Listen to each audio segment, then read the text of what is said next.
അസ്സലാമു അലൈക്കും വറഹ്മത്തുള്ളാഹി തആല വബറകാതുഹു.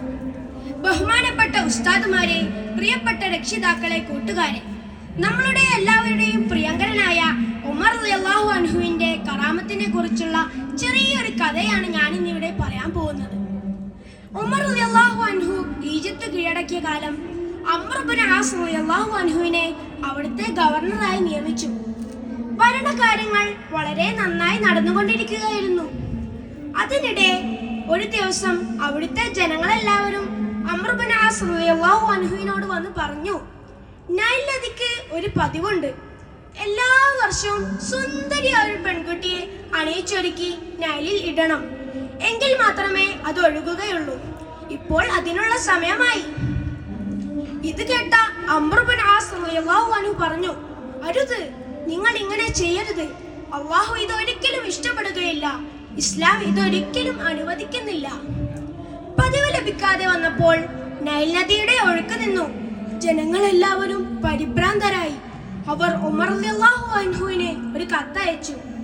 ഉടൻ തന്നെ അതിന് മറുപടിയായി ഉമർ റളിയല്ലാഹു അൻഹു ഒരു കത്തയക്കുകയും ആ കത്ത് നൈലിൽ ഇടുവാൻ പറയുകയും ചെയ്തു.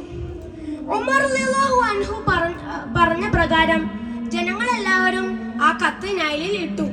ഉടൻ തന്നെ നൈൽ ഒഴുകാൻ തുടങ്ങി.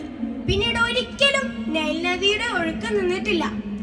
ഉമർ റളിയല്ലാഹു അൻഹുവിന്റെ കത്തിലെ വാചകം ഇപ്രകാരമായിരുന്നു: മൻ അബ്ദുല്ലാഹി ഉമർ ബിൻ ഖത്താബ് അമീറുൽ മുഅ്മിനീൻ ഇലാ നീൽ മിസ്ർ അമ്മാ ബഅദ് ഫഇൻ കുൻത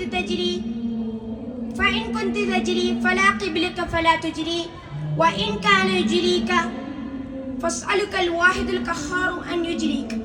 നൈൽ നദിയെ, നീ നിന്റെ ഇഷ്ടത്തിനനുസരിച്ചാണ് ഒഴുകുന്നതെങ്കിൽ നീ ഒഴുകാതെ നിൽക്കുക.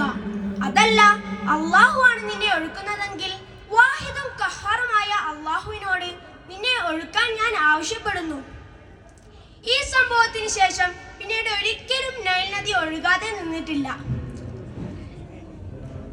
ഈ സംഭവം ഉമർ റളിയല്ലാഹു അൻഹുവിന്റെ കറാമത്തിൽപ്പെട്ട ഒരു സംഭവമായിരുന്നു. ഇത്രയും പറഞ്ഞുകൊണ്ട് എൻ്റെ കഥ ഞാൻ നിർത്തുന്നു. അസ്സലാമു അലൈക്കും വറഹ്മത്തുള്ളാഹി.